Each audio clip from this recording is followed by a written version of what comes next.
A lot quieter so far today than it was yesterday. A few people have been staging sit-in protests trying to block the transit of the leaders to the G-20. They've been getting soaked, not really sprayed, by a water cannon, and police have moved in to remove some people. But so far, not the level of what we saw yesterday. President Trump, though, busy already, arriving about an hour ago at the G-20 summit. He has got a busy day with the sessions between all of the leaders. And then, of course, he's got some very important bilateral meetings with President Enrique Peña Nieto of Mexico, Theresa May of the UK, and the all-important meeting with Vladimir Putin. The first time that the two have gotten together since he became president, even though they've talked on the phone quite often.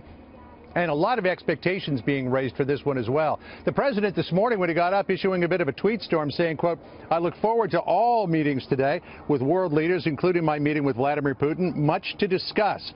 The president going on to say, "I will represent our country well and fight for its interests. Fake news media will never cover me accurately, but who cares? We will make America great again." As far as the agenda, we have not been given any kind of official word on what the agenda may be, but it's clear that the two of them are going to talk about Syria and try to find some common ground, maybe an increase in cooperation for deconfliction between U.S. and Russian forces.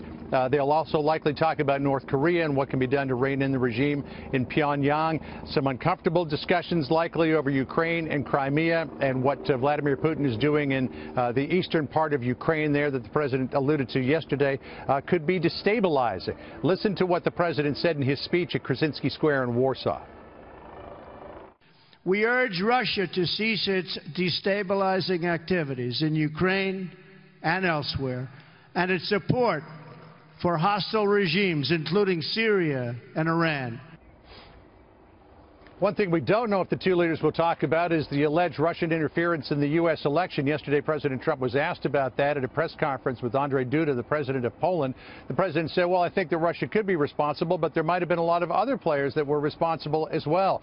That brought some criticism from Adam Schiff, the ranking member on the House Intelligence Committee, who thought that the president had already capitulated to Vladimir Putin. How can you have a serious discussion with him if you don't hold his feet to the fire on that particular issue?